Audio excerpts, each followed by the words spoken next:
हरिओम। आज 15 जुलाई है 2025। भगवान नवम अध्याय में आज 15 श्लोक बोले हैं। 15, डेट भी 15 एंड श्लोक भी 15, इस प्रकार के चल रहा है।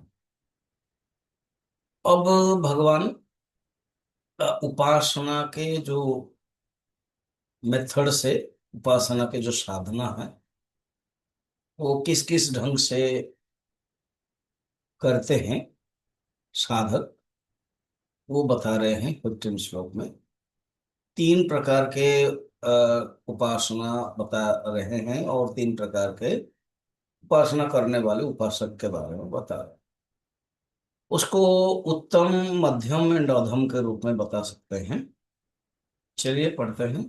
श्री भगवान वाच ज्ञान यज्ञेन चाप्यन्ने यजन्ते मामुपासते एकत्वेन पृथक्त्वेन बहुधा विश्वधा मुखम।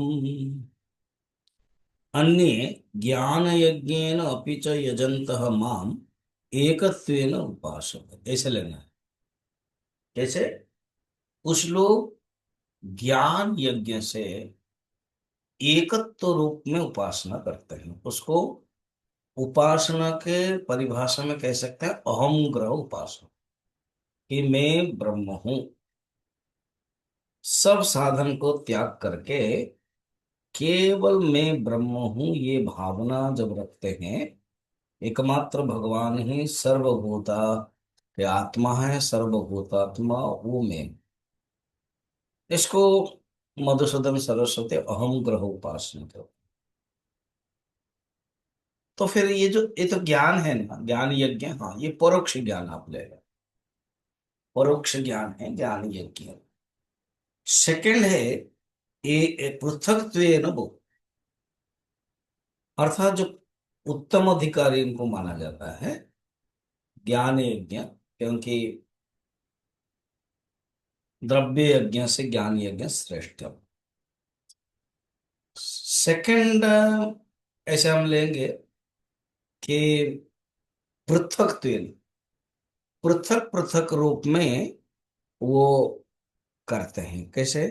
जैसे सूर्य है, सूर्य उपासना, चंद्र उपासना, विष्णु उपासना, दुर्गा उपासना, गणेश उपासना, भिन्न भिन्न मूर्ति में एक ही भगवान को देखते हैं। तो जो चंद्र के उपासक है वो चंद्र में ही भगवान देखते हैं, जो सूर्य को उपासक है वो सूर्य के भगवान देखते हैं। ये मेरे ही भगवान है, तो इसको बोलते हैं पृथक। ऐसे उपासना में पृथक पृथक देवता है, मूर्ति एक ही सच्चिदानंद भगवान की विभूति है। अच्छा, वो लोग इतना नहीं जानते हैं, वो जानते हैं कि बस ये मेरे भगवान है, इष्ट है। और एक है तीसरा, जो है मंद साधक बोलते हैं, जो अहम ग्रह साधना नहीं कर सकते हैं, प्रतीक उपासना भी नहीं कर सकते, इसको प्रतीक उपासना कहते हैं। जो सेकंड वाला, पृथक तीन वाला नहीं कर सकते हैं, वो क्या करते हैं कि ये जो विश्व रूप भगवान है ना, वो अनेक रूप में स्थित है। वो किसी दूसरे देवता के उपासना नहीं कर पाते हैं, विविध नाना प्रकार से विश्व रूप सर्वात्मा मेरी उपासना करते हैं। अर्थात विश्व त सर्वतोमुख। तो ये तीसरा प्रकार के उपासना के बारे में बताया।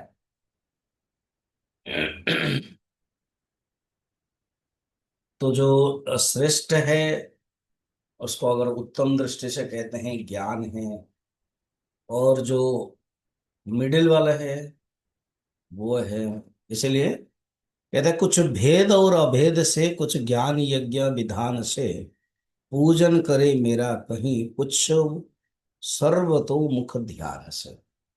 कुछ अभेद से अहम ग्रह उपासना, कुछ भेद से प्रतीक उपासना, और कुछ सर्वतोमुख भाव से पूजन करे। तो जो ज्ञान है वो एकत्व अवस्था है, और जो पृथकत्व है वो बहुत्व अवस्था है।